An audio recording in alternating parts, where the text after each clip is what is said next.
Hello बच्चों, कैसे हैं आप। मैं अरविंद आर्य आपका पेपर सॉल्यूशन में स्वागत करता हूं। आज हम जो क्वेश्चन देखेंगे वो क्वेश्चन नंबर 22 होगा, सेक्शन ई का। वो क्या है, विद्युत द्विध्रुव को परिभाषित कीजिए। सबसे पहले आपको पूछा गया विद्युत द्विध्रुव की परिभाषा, फिर कह रहे हैं विद्युत द्विध्रुव के कारण उसके अक्षीय रेखा पर स्थित किसी बिंदु पर परिणामी विद्युत क्षेत्र की तीव्रता का व्यंजक प्राप्त कीजिए और आवश्यक चित्र बनाइए। तो सबसे पहले हम बात करते हैं इसमें किसकी, विद्युत द्विध्रुव की। डेफिनेशन देखते हैं।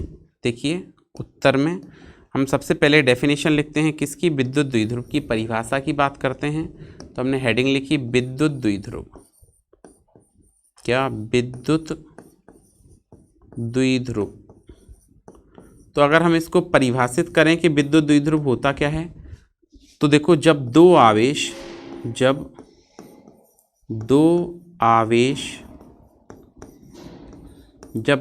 आवेश परिमाण में समान, दो आवेश परिमाण में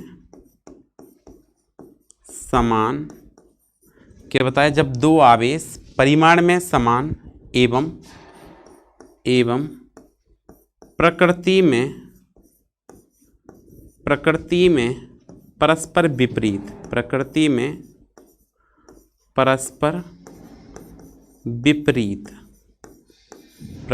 परस्पर विपरीत एक दूसरे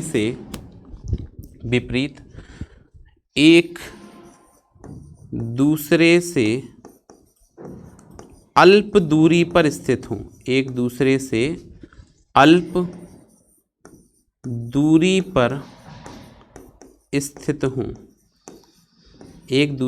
अल्प दूरी पर स्थित हों, तब इस निकाय को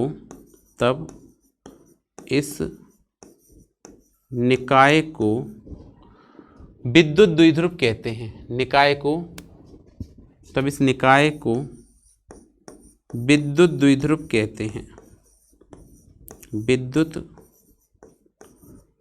द्विध्रुव निकाय को क्या कहते हैं, इस निकाय को विद्युत द्विध्रुव कहते हैं।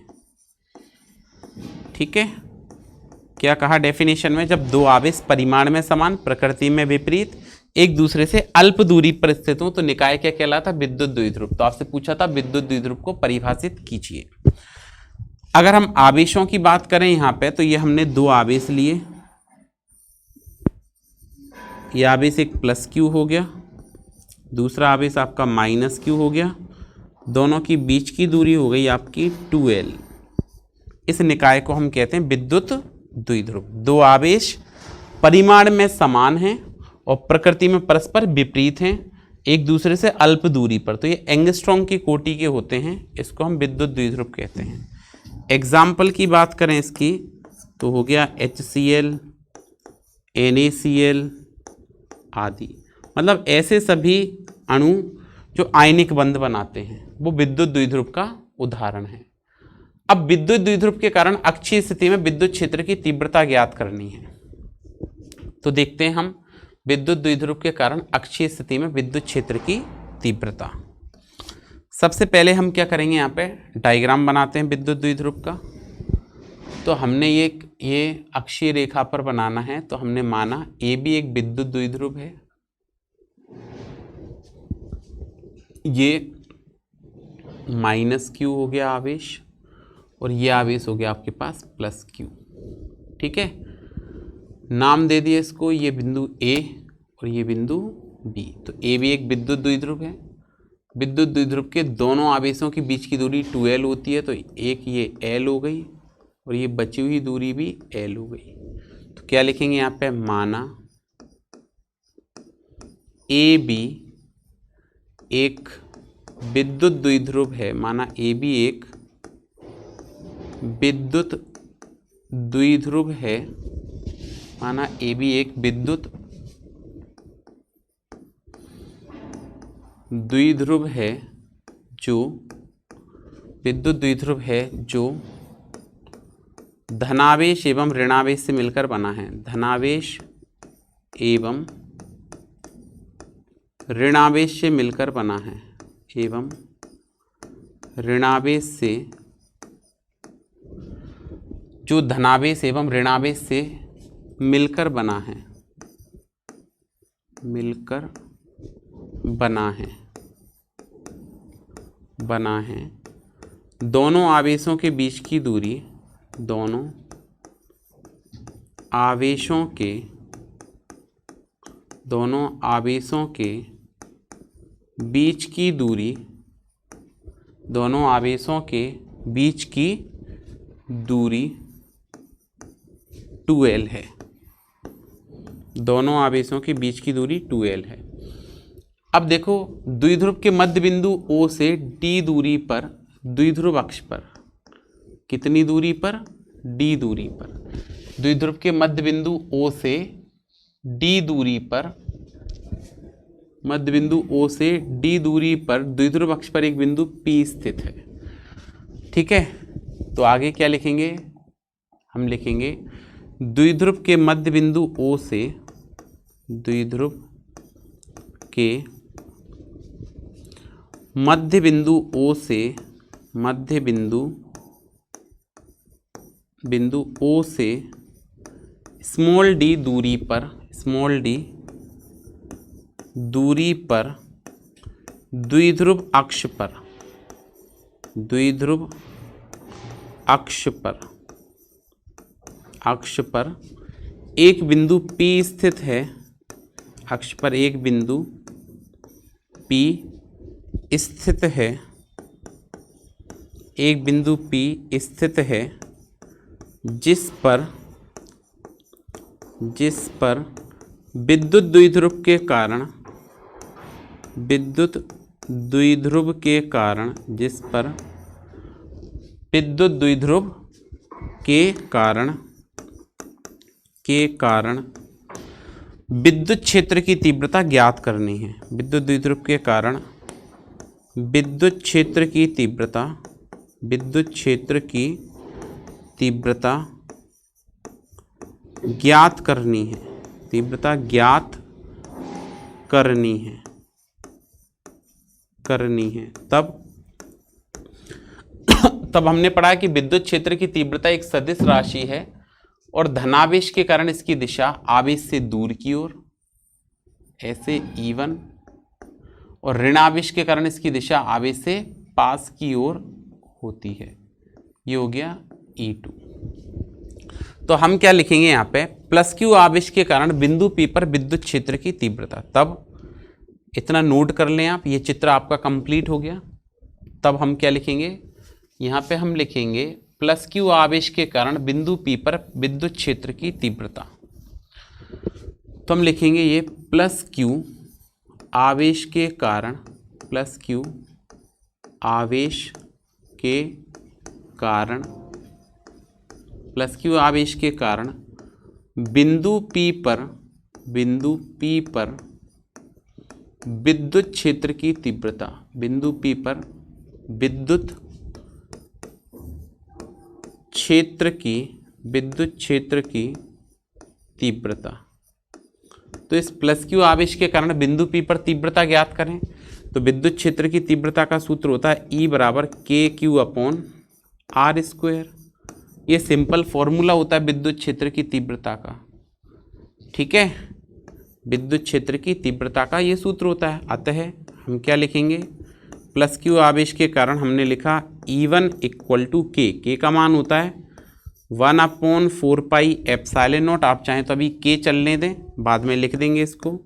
E1 = क्या, K + Q / अब देखो ये प्लस क्यू आवेश से बिंदु P तक की दूरी चाहिए, लेकिन हमको तो मध्य बिंदु से पता है, ये दूरी पता है D।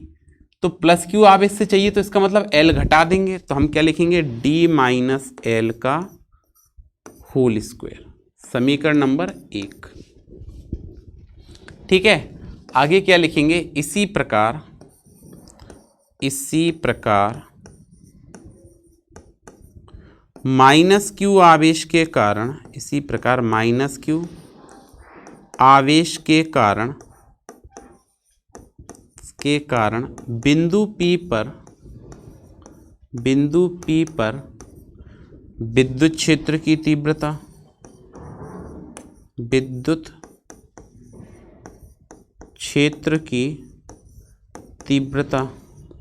तो अगर हम माइनस क्यू आवेश के कारण बिंदु P पर विद्युत क्षेत्र की तीव्रता लिखेंगे तो ये आ जाएगा E2 बराबर के क्यू डिवाइडेड बाय, अब देखो प्लस क्यू आवेश ये माइनस क्यू आवेश ये रखा है, माइनस क्यू से बिंदु P तक की चाहिए, ये दूरी D हो गई और ये L है, तो कुल दूरी बन जाएगी आपकी क्या, D प्लस L का होल स्क्वायर। ये हो गया समीकरण नंबर 2। कितनी बात समझ गए। अब हम बात करते हैं बिंदु P पर परिणामी तीव्रता। तो देखें बिंदु P पर परिणामी तीव्रता, बिंदु P पर परिणामी विद्युत क्षेत्र की तीव्रता, परिणामी विद्युत क्षेत्र की तीव्रता, परिणामी विद्युत क्षेत्र की तीव्रता। तो परिणामी तीव्रता की अगर मैं बात करता हूं तो यह आएगा E बराबर E1 माइनस E2। आप चाहें तो E रिजल्टेंट लिख लें, परिणामी लिख लें, E1 माइनस E2। अब हमने क्या किया, ऐसा क्यों कर रहे हैं, E1 माइनस E2 क्यों कर रहे हैं, क्योंकि E1 का मान जो है वो ज्यादा है किसकी तुलना में, E2 की तुलना में। आपको कैसे पता, तो देखो इसका हर का मान कम है D माइनस L, जिसका हर का मान कम होता है ना वो वैल्यू ज्यादा आती है, जिसका हर का मान ज्यादा होता है वो वैल्यू कम आती है। इस कारण से ज्यादा वाले में से कम वाले को घटा दिया, क्योंकि दोनों की दिशाएं विपरीत हैं। तो आप क्या लिखेंगे, E R is equal to E1। E1 क्या है आपके पास में, k q upon D minus L का होल स्क्वायर माइनस E2 क्या लिखेंगे, k q upon D plus L का होल स्क्वायर।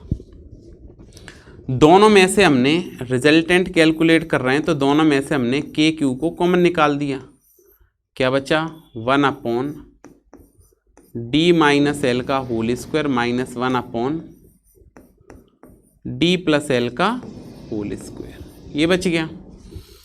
तो ये परिणामी तीव्रता जो आई वो आ गई के क्यू, लघुत्तम ले लें इसका, तो आया D माइनस L का होल स्क्वायर और इधर आएगा आपका क्या, D प्लस L का होल स्क्वायर। एक D माइनस L से D माइनस L कैंसिल हो जाएगा, तो ये बचेगा D प्लस L का whole square minus D minus L का होल स्क्वायर। क्या बात को समझ पा रहे हैं। तो फाइनली ये बन गया आपका A प्लस बी का होल स्क्वायर, ये बन गया A माइनस बी का होल स्क्वायर। हमने इसको लिखा आगे, चित्र आपने बना लिया होगा इसलिए मैं मिटा रहा हूँ। फाइनली तो सॉल्यूशन क्या बनेगा आपका, यहाँ पे ये बन जाएगा ई आर, ई रिजल्टेंट, ई परिणामी बराबर k q in the bracket D plus L का होल स्क्वायर होता है A square plus B square plus 2AB minus A minus B का होल स्क्वायर होता है क्या, A square plus B square minus का 2AB डिवाइडेड बाय, ये क्या बना A minus B A plus B, A minus B A plus B का formula होता है A square minus B square, इसका होल स्क्वायर आ जाएगा। ये बात आप समझ पा रहे होंगे, ठीक है। अब हम इसको आगे सॉल्व करेंगे, तो ये आ जाएगा E R is equal to K Q D square plus L square plus 2DL minus D square minus का L square minus minus plus का 2DL divided by D square minus L square का whole square. अब आप एक बात पर ध्यान दें कि ये देखो डी स्क्वायर प्लस का है, ये प्लस का ये माइनस का कैंसिल, ये प्लस का ये माइनस का ये कैंसिल। तो जो परिणामी तीव्रता का सूत्र बना वो बना के क्यू और 2DL को हमने लिख दिया 4DL divided by D square minus L square का होल स्क्वायर। तो हम इसको ऐसे लिख सकते हैं के क्यू 2DL को हमने लिख दिया 2L इंटू 2D, 4DL को क्या लिख दिया 2L इंटू 2D और ये क्या बच गया D square minus L square का होल स्क्वायर। हमको पता होता है कि विद्युत द्विध्रुव आघूर्ण P का मान जो है वो Q इंटू 2L होता है। P का मान क्या होता है Q इंटू 2L। तो अगर P का मान Q इंटू 2L होता है तो फाइनली आप इस सबको सॉल्व करके क्या ले आएंगे, फाइनली आप क्या लाएंगे इसको सॉल्व करने के बाद, तो आपका ये आएगा, ये वैल्यू आएगी आपकी क्या, ई रिजल्टेंट, ई परिणामी की जो वैल्यू है वो क्या आएगी, ई रिजल्टेंट इज इक्वल टू, इसका वैल्यू क्या लिखेंगे, के, Q इंटू 2L को मैंने लिख दिया P into 2D divided by D square minus L square का होल स्क्वायर। फाइनली जो परिणामी तीव्रता आ गई वो के की जगह क्या लिखेंगे, 1/4 pi epsilon not 2PD divided by D square minus L square का होल स्क्वायर। ये विद्युत क्षेत्र की तीव्रता आ जाती है। बात समझ गए। इसमें एक कंडीशन लगा दी कि यदि द्विध्रुव छोटा है, यदि द्विध्रुव छोटा है तब, द्विध्रुव छोटा है तब क्या होगा, D का मान बहुत ज़्यादा आ जाएगा L से, और D का मान बहुत ज़्यादा L से तो ये नेगलेक्ट हो जाएगा L स्क्वायर। तो जो परिणामी तीव्रता बनेगी वो बनेगी आपकी क्या, 1/4 pi epsilon not 2PD divided by L square neglect हो गया तो डी स्क्वायर का होल स्क्वायर बन जाएगा, और डी स्क्वायर का होल स्क्वायर बन गया तो ये बन जाएगा 1/4 pi epsilon not into 2PD divided by D की घात 4। डी की पावर 4 को अगर हम सॉल्व करेंगे तो इससे ये कैंसिल हुआ, 3 पावर आ जाएगी। मतलब जो परिणामी विद्युत क्षेत्र की तीव्रता आएगी वो आएगी 1/4 पाई एप्सिलॉन नॉट, ठीक है, into 2P bye D cube. ये विद्युत छोटे द्विध्रुव के कारण, और ये सूत्र आ गया, आपको इतना सॉल्व करना है इसमें, ये विद्युत द्विध्रुव के कारण अक्षीय स्थिति में विद्युत क्षेत्र की तीव्रता होती है। यही आपसे पूछा गया था, आप इसको नोट कर लें। क्या कहा गया था कि विद्युत द्विध्रुव को परिभाषित कीजिए, अक्षीय स्थिति में विद्युत क्षेत्र की तीव्रता, परिणामी विद्युत क्षेत्र की तीव्रता का व्यंजक ज्ञात कीजिए। ठीक है, तो आपको इतना पढ़ के आना है, फिर मिलते हैं नेक्स्ट क्लास में। Thank you.